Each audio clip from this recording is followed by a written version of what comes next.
Ал ажылык жана Аллахтын жолунда күрөшүүнү аткарганына 1 жыл айланбастан ал экөөнүн бирөөсүн аткаруу үчүн кайрадан жолго чыгат эле.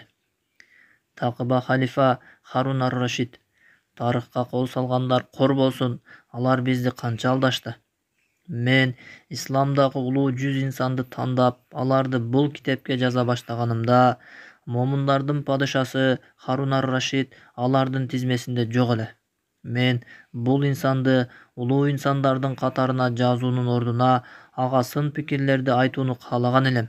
Мен китепти жазууда алдыга жылып, көп изилденип баштаганымда, баарыбызга кол салган тарых бурмалоочулардын тарыхый кылмыштары ачык боло баштады. Аллахка ант болсун, мен бул аббасилердин халифасы Харун ар-Рашидти өзүнүн жыргалчылыгын гана ойлогон падыша деп ойлочумун.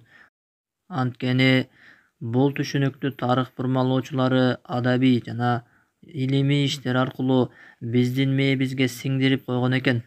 Алардын бири «Миң бир түн» деген китеп. Бул китепте Харун ар-Рашидти дүйнө кызыкчылыктарына малынган падыша катары сүрөттөшкөн.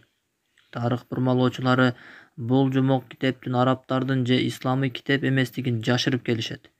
Ал жомоктун авторунун арабтарга да, ислам маданиятына да эч кандай тиешеси жок.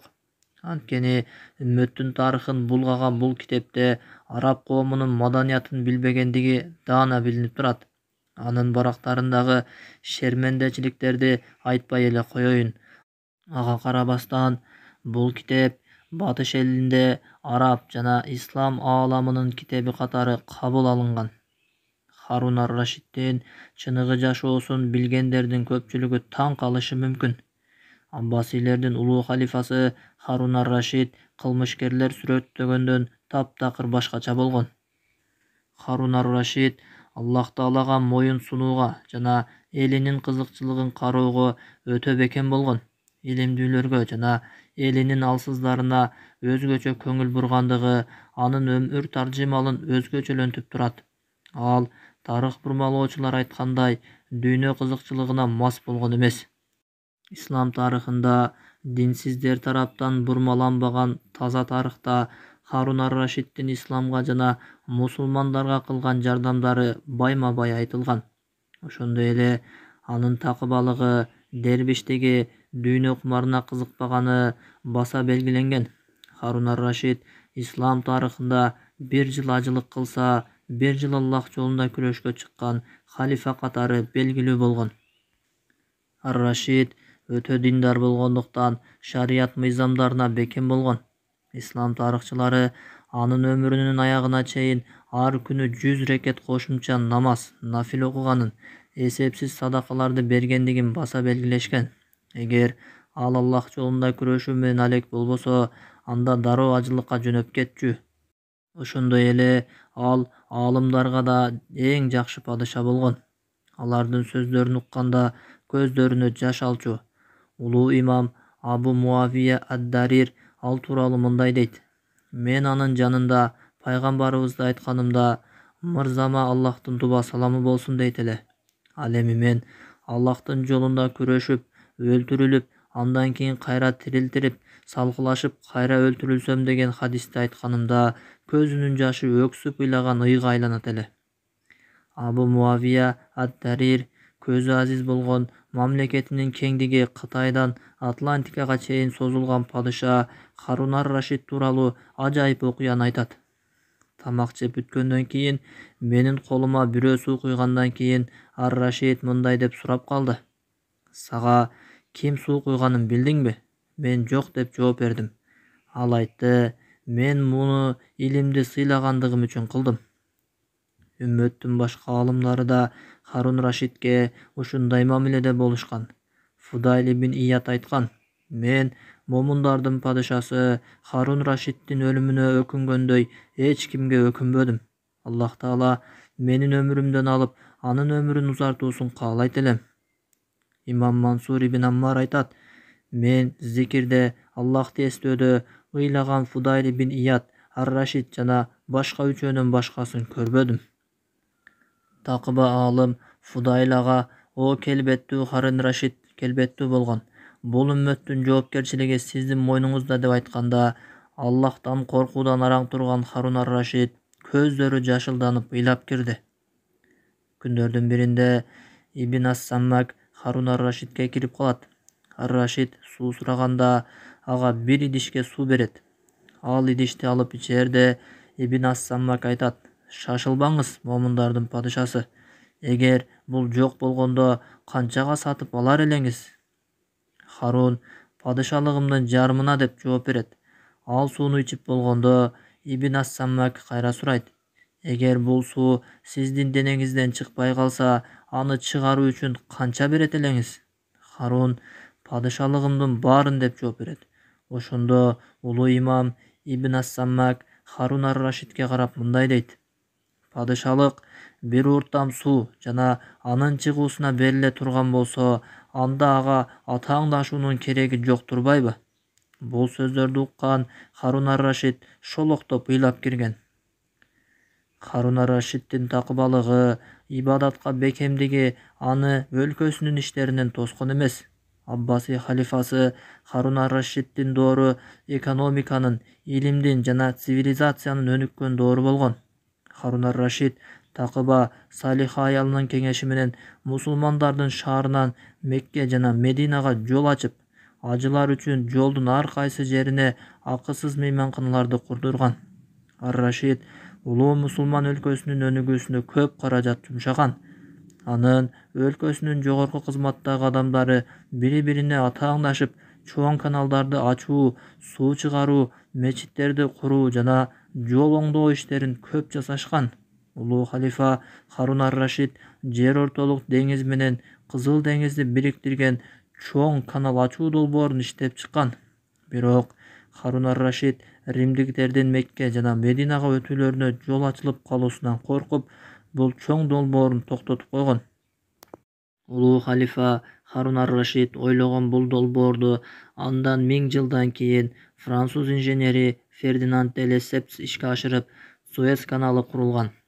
Ал эми Харун ар-Рашиддин заманындагы башкаруу жагын канча сүйлөсөң да аздык кылат. Анын Кытайдан Магрибке чейин созулган чоң империясын, тарыхтын ошол учурдагы байланыш каражаттары жок доорунда башкарып турганы өзү эле таң калыштуу нерсе. Ар-Рашид Византия империясынын белгилүү болбогон чек араларын тактап, Харуния деген жаңы шаарларды түптөгөн. Ал византийлер менен деңиз күрөшүн улантып, жер ортолук деңизине ээлик кылуу үчүн мусулмандардын флотун жандандырган, кеме куруучу жана оңдоп түзөөчү жай курган. Мусулмандар Харун ар-Рашиддин доорунда жер ортолук деңизинде Византия менен салгылашып, кээ бир аралдарга ээлик кылышып, аларды база катары колдонушкан. 791-жылы Родос аралын алышкан. Харундун флоту 806-жылы Крит жана Кипр аралдарына чабуул жасашкан. Халифа Харун ар-Рашиддин башкаруусунун астында мусулмандардын флоту күчөп, Византияны кыса баштаганда, Византиянын императору мусулмандар менен келишимге келүүнү сунуштайт. 797-жылы Византиянын императрицасы Ирина момундардын падышасы Харун ар-Рашид менен ислам өлкөсүнө жылдык жизия, салык төлөп турууга келишим түзөт. Бирок 802-жылы дүрбөлөңчү Никифор биринчи императрица Иринаны өлтүрүп, тактын ээлеп алат. Бул император келери менен мусулмандар менен болгон келишимге макул эместигин билдирет. Ал мусулмандардын халифасы Харун ар-Рашидке төмөнкү адепсиз катын жиберет. Римдин падышасы Никифордон арабтардын падышасына ал Рашиддин атын да айткан эмес. Андан кийин: "Мага чейин башкарган Ирина сени агасындай көрүп, мал-мүлкүн, салыкты төлөгөн экен. Бирок ал аялдын алсыздыгы жана акмактыгынан болгон. Бул катымды окугандан кийин мурда алгандарыңды кайтарып бергин. Өзүңдү коргоп кал, болбосо ортобузда согуш чыгат." Халифа Харун бул адепсиз катты окуганда ачуусу келип, жүздөрү кызарып чыгат. Ал каттын экинчи бетине Курайш арабынын улуулугу жана мусулмандын эрдиги менен мындай деп жооп жазат: "Момундардын падышасы Харундан Рим ити Никифорго: Катыңды окудум, эй капырдын баласы, жооп укканыңдай эмес, көргөнүңдөй болот. Бул араб баатыры жер бети мурда көрө элек аскери менен римдиктерге карай жолго чыгат. Ал Константинопольго жакын жайгашкан Эрглу шаарына жетип, византийлердин аскеринин таш талканын чыгарат. Андан кийин дароо Константинопольго бет алат. Ошондо император Никифор алтын күмүштөрүн Харун ар-Рашидке көтөрүп алып чыгат. Аллахтын пайгамбары Исага болгон сүйүүсүн айтып, алып чыккан алтын күмүштөрүн салык катары кабыл алуусун суранат. Анын атагысы келбеген адамга бул ирет момундардын падышасы деп кайрылат. Бирок Харун андан баш тартып, Византиянын абактарында жаткан мусулмандарды бошотууну талап кылат. Рим күчүгү христиандардын абактарынан миңдеген мусулман туткундарды бошотот. Ошентип, Аллахтын фазилети менен жана андан кийин Харундун аракети менен христиандардын абактарында бир да мусулман калбайт. Харундун бийлиги Аббасилердин 5 кылымга созулган халифалыгынын эң гүлдөп турган учурунда болгон. Бул учурда илим, чыгармачылык жана адабий чыгармалар өнүккөн. Ислам өлкөсүнүн бардык жеринде молчулук болгон. Харун ар-Рашид халифалыктын бийлигине 22 жашында келип, мамлекетти өнүгүп өсүүгө жеткирген.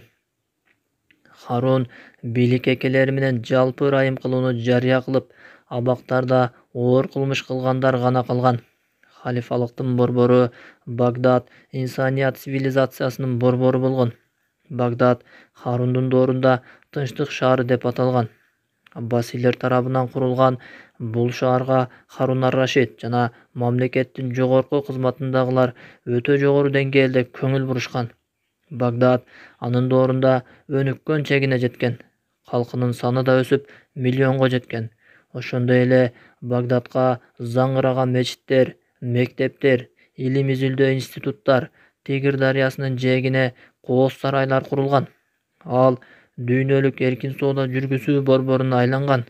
Ал жерге товарлар Кытай, Индия, Европа жана Африкадан келип турган. Багдадка христиандардын жана еврейлердин кедейлери көчүп келишкенде, мусулмандар аларга диний кичипейилдиктери менен мамиле кылышкан. Ошондой эле ал жерге табыптар, инженерлер жана башка кесиптин ээлери келишкен. Багдад Харун ар-Рашиддин доорунда цивилизациялык жана илимий өнүгүү жагынан дүйнөдө биринчи орунда турган. Харун ар-Рашид Багдадка Даанышмандык үйү деген инсаният тарыхындагы биринчи академияны тургузуп, ага грек, перс жана индустардын илимий китептеринен да койгон. Бул академияда ортолорунда кенен коридорлорду камтыган аудиториялар болгон. Харун ар-Рашид жана анын вазирлери бул академиянын өнүгүүсүнө чоң салымдарын кошушкан. Харун ар-Рашид жана анын вазирлери жөнүндө айтылган бул чындыктарды тарых бурмалоочулардын жомогуна салыштырып көргүлө. Алар илимдүүлөргө жана динге кенен жол ачышып, аларга жоомарттык менен көп каражат жумшашкан. Харун адеп ахлак, фикх жана башка илимдин багыттарына көп көңүл бурат эле. Ал кичипейилдиги менен тамактан кийин аалымдардын колдоруна да суу куйган. Багдадка белгилүү факихтер, мухаддистер, Куран каарылары, тилчилер, математика илиминин окумуштуулары, чет тилчилер жана астрономдор келишкен. Ошондой эле анын доорунда грек окумуштууларынын математика жана башка илимдери биринчи ирет араб тилине которулган. Анын доорунда физика, астрономия жана механика илимдери өзгөчө өнүккөн. Ал жерде суу сааты сыяктуу жаңы жаратуулар болгон. Ошондой эле 795-жылы Багдадта биринчи кагаз иштеп чыгуу фабрикасы ачылган. Кагаз менен соода кылган жүздөгөн дүкөндөр ачылган. Бул фабрика Аббасилердин сыймыгы болгон. Багдадтын кагазы дүйнөдө өтө жогору бааланган. Византиянын кээ бир тарыхый булактарында колдонгон кагаздарын Багдад барактары деп айтышкандары бар. Харун ар-Рашид ички реформага да көңүл бурган. Анын доорунда жолдорду жана мечиттерди жарыктандыруу үчүн биринчи жолу жол чырактары колдонулган.